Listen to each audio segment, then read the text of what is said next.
Җиһанга яңа көн туды. Хәерле көн, Татарстан, хәерле көн, хөрмәтле телевизор караучылар. Мин Айзилә Батырханова һәм тапшырыбызның иҗат төркеме һәр барчагызга хәерле эш көне, уңышлар һәм яхшы кәеф телибез. Бүген 31 март, чәршәмбе. Әле кайчан гына озак кыштан соң язгы кояшның беренче якты нурларыннан көч алып, яңа хисләр дәрьясына чумган идек, шул арада мартның азагына да килеп җиткәнбез. Иң мөһиме, тормышыбыз үз көенә кайта һәм алга бара. Бу язда без кояшның яктылыгына, гөрләүкләр шаулауына, кышлар сайрауына, дөньяның матурлыгына аеруча шатланабыз. Йомак ясап әйткәндә, март айы юбилейларга да бай булды. Татарстанның халык артисты Галиәскәр Камал исемендәге Татар дәүләт академия театрының гаҗәеп шибәр актрисасы Венера Шакирова, иҗатташ дуслары, курсташлары, шәкертләре белән театр сәхнәсендә үзенең юбилей кичәсен уздырды. Алдагы видео язмабызда әлеге кичәнең иң матур мизгелләрен карарга тәкъдим итәбез.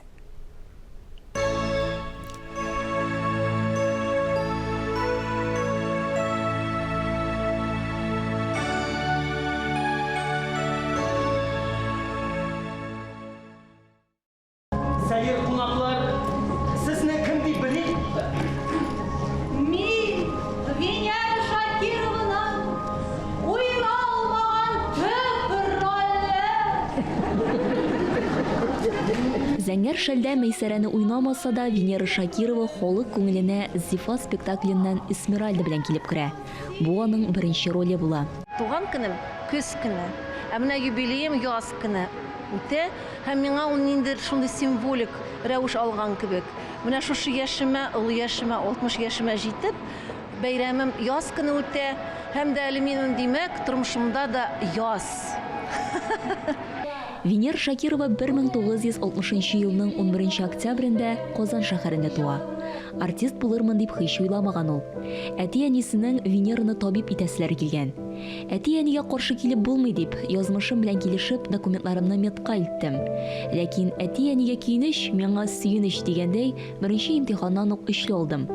Кемдер моның өчен елар иде. Мин куанычымнан сикергәләп, туп-туры театр училищесына киттем дип искә ала ул чакларына Венера Шакирова. 79 елда Марсель Хакимович мені шақырды оқытырға. Бұл менің бірінші жиылған курс һәм тулысынша бірінші курстан 4-ші курсқа хәтлі алып барылған курсым. Біз анда іші оқыттық. Наиля Гараева, Марсель Сәлімжанов курсының жетекшісі еді. Һәм мен әлі шул бірінші адымдарымды ғана шледірген. Келіп кірді бір күту яшьләр жиып алдық. Мына аларға бітінісінен әлі 17, 18, 16 яшьләр еді. 1983 елның 15 мартында Венера Шакирова театр бусагасын атлап керә. Беренче рольгә хәер фатиха бирүче Марсель Сәлимҗанов була.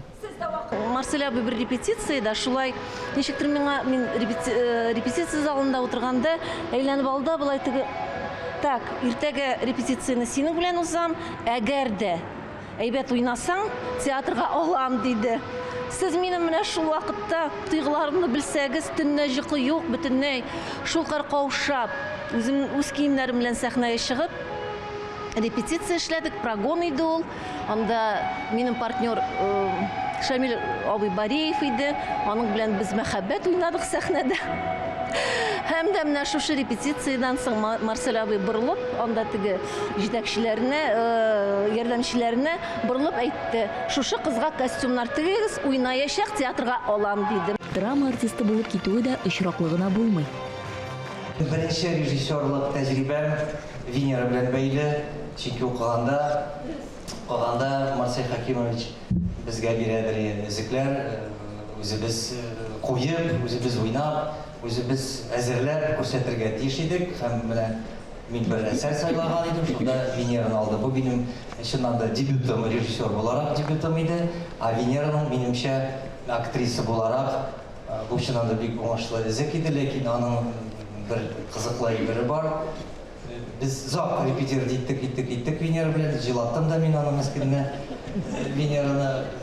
Шуннан соң күрсәтергә көн килеп җиткәч, мин бер этлек эшләргә уйладым. Күрсәткән вакытта анда бер шундый мизансцена бар иде. Венера алда отырадыр. Анда әсәр буенча ул чәчен кистерергә тиеш иде. Ну, башта без уйлаштык, репетиткәндә кистерәсеңме чәчеңне, кистермисеңме? Юк, кистермим, ага әйтә.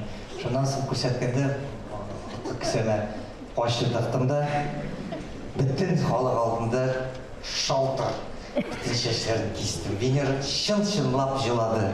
Ул кирип сәхнәдә. Ну, бөтенесе уйнап, җылыйдыр дип уйлады алар. Ләкин бу чынлап җылады. Шуннан соң, менә хәзер инде без алыгайдык. Хәзер без сәхнәдә җыларга өйрәндек, уйнап. Аның образлары тирән, чөнки аның эчендә бар бай табигать. Шуңа күрә ул бик кызыклы актриса, бик шибәр ханым. Чын күңелдән ул кеше ярата. Һәм кеше дә аны ярата. Ул үзенә тартып тора. Чөнки ул дөрес тәрбия алган. Аның әти-әнисе дә Гөлсинә апа белән Мансур абый, алар бик зәвыклы, шундый тыйнак, чын татар кешеләре иде. Алар менә Венерага да шундый тәрбия биргәннәр. Телевизор караучылар Венера Шакированы татарча телесериаллар аша да яхшы белә. ТНВ каналы төшергән Яңа елда бергә булып, җылы эзли җаннар фильмнарын белмәүчеләр сирәктер. Венера Шакирова тудырган һәр образ аның эчке халәтен чагылдыра. Без телесериалда бергә төштек, Яңа елда бергә булыйк дигәндә, мин анда Афият апаның кызы булып уйнаган идем. Кинода да минем әнием булды, һәм тормышта да ул минем, театрда ул минем әнием кебек. Чөнки менә нәрсә булса да мин аннан киңәш алам, мин аннан үрнәк алам. Венера ханымның тормыш иптәше Рәниф Петров күп еллар театрда директор урынбасары вазифасын башкара. Кызлары Олияның да артист булу теләге көчле булган, әмма Венера ханым кызын башка өлкәдә күрергә теләгән. Бүген исә Олия спорт мастер кандидаты. Дзюдо һәм самбо буенча берничә тапкыр республика чемпионы. Бары көчле кешеләргә генә сынаулар килә ди. Моннан 5 ел элек Венера Шакирова исемен Әфият дип үзгәртергә карар кыла. 5 ел элек мин иремне җирләдем. Һәм дә мин аның китүен бик авыр кичердем. Ул киткәч, мин бөтенләй югалып калдым. Фәрит хәзрәт ул миңа әйтте: "Әйдә әле исемеңне алыштырыйк әле, булай яшәп булмый. Әле тормыш туктамаган, син әле яшәргә кирәк, син әле яшь", диде ул вакытта. Миңа 56 яшь иде. Һәм дә киңәшләшеп ул миңа әйтте: "Үзең теләгән исемне тап, шул исемне сиңа биреп, син бөтенләй тормышың икенче төрле юнәлешкә китәчәк", диде һәм шулай булды. Шул киңәше өчен рәхмәт, һәм дә менә шушы Әфият исеме белән яшим. Соңгы чыккан премьерада Венера Шакирова өчен тирән фәлсәфи роль. Юбилей кичәсендә уйналган Артур Шәйдулланың "Сагынырсызмы" пьесасы буенча куелган спектаклен ул тормышта үз урынын табарга ярдәм иткән остазы, улуг шәхес Марсель Сәлимҗанов истәлегенә багышлады. Әле менә без килдек тә, андагы тамашачылар ничә яшь икән Венерага диләр. Алар аны ничектер Әфият дип түгел, ә Венера дип сөйләшәләр. Мин инде булай карап куйдым дагы, үземчә генә шундый бер шигъри юллар искә төште. Нигә сез аңа ничә яшь дисез? Күпме икәнен әллә күрмисез? Сәнгать сөйгәннәр картаямыни? Әллә соң шуны һаман белмисез? Белә белгәннән, ул үзен җирдә кергәннән сәнгать иленә артык та түгел, һәм ким дә түгел, аңа бары тик 20 генә, тик 3 тапкыры 20 генә. Әфият, һәр вакыт шулай 20 яшьлек матур кыз булып кал, без сине яратабыз, котлыйбыз. Без сине яратабыз, хөрмәт итәбез. Әйе, тормыш әле башлана гына. Камал театрының якты йолдызы Венера Шакированың яңа, көтелмәгән рольләре күп булсын.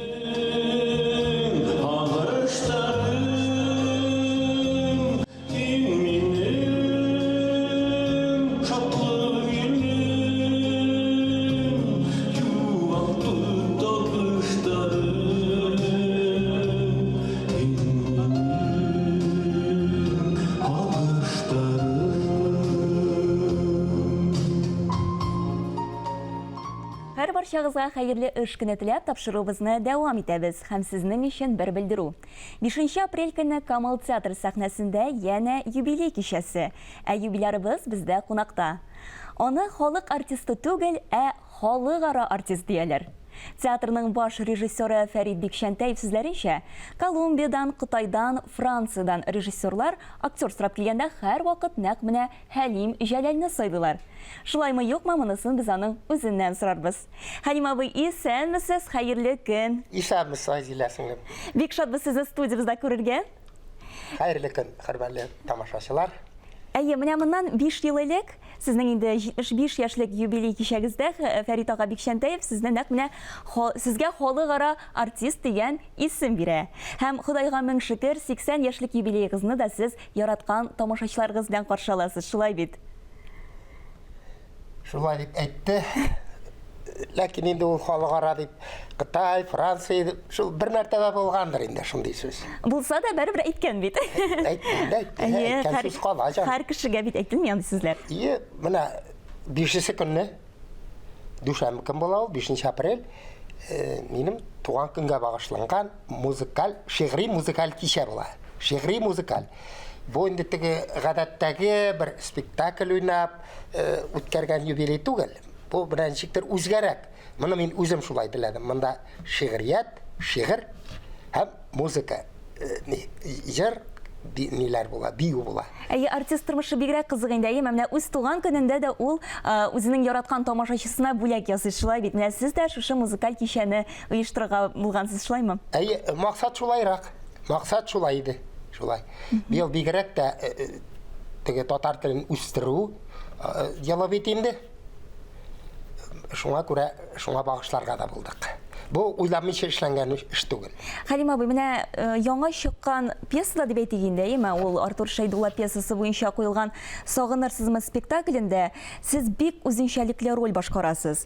Әлбәттә, инде ул сезгә туры килә, сез анда улы кешене уйныйсыз, һәм картлыга туры килә. Әйе, һәм сез яшьлегегездә дип әйтегәндә, менә балаларыгыз сезнең театр юлын сайлый бит инде, һәм сез моңа ничектер күнекмичә аларны өйдән куып чыгарасыз.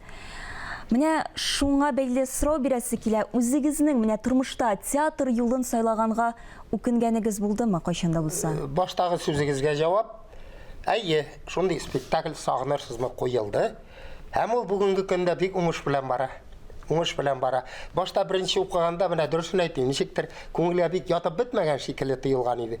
Ләкин баш режиссерыбыз сәхнәгә куйганда анда кыскартулар, өстәүләр кертте. Һәм бүген менә дигән спектакль килеп чыкты. Анда әгәр карасагыз аны сюжетын, анда бит бөтенсе гөнаһлы кешеләр җыелган. Кайсы чигән малайын кыйнап үтергән, кайсысы авылны жандырган. Менә без инде, мәсәлән, без уйный торган роль театральныйга кергән өчен баласын идан куып чыгара.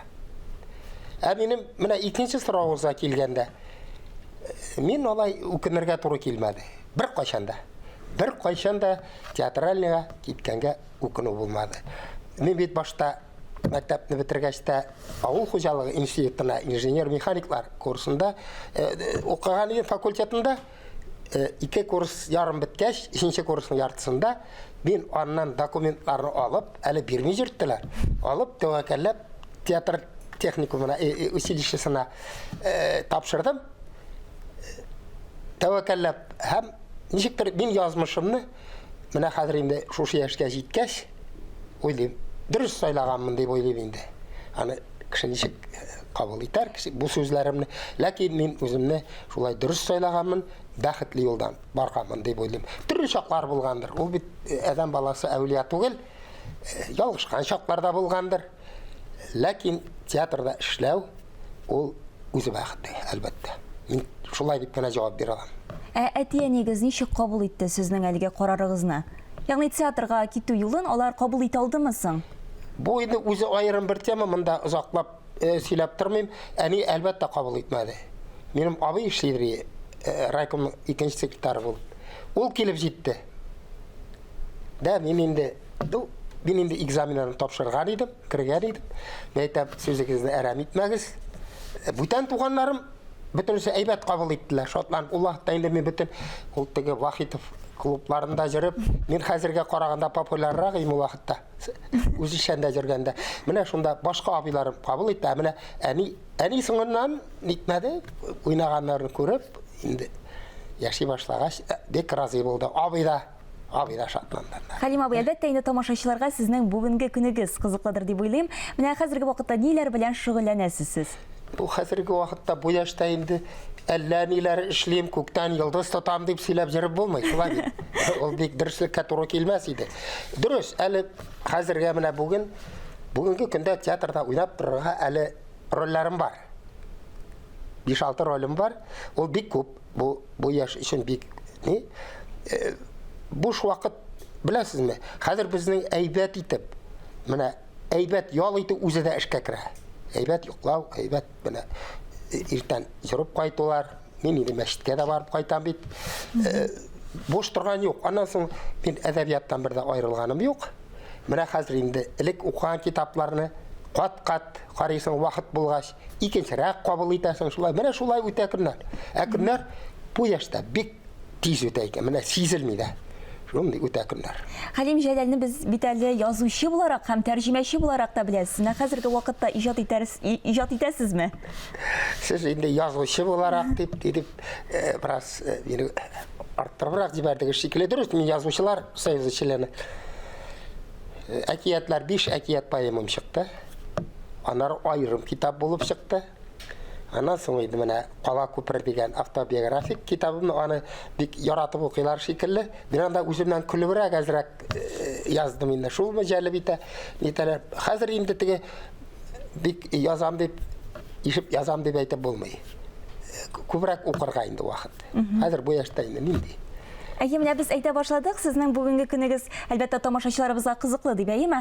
Һәм минем өстәп әйтәсем килә, сез бит менә хәзерге вакытта дип әйтгәндә Татарстан дәүләт телерадиокомпаниясе оештырган "Мин әтине өйрәтәм" радиоспектаклендә дә төп рольләрнең берсен башкарасыз. Азилә, бик урынлы һәм вакытлы сорау бирдегез.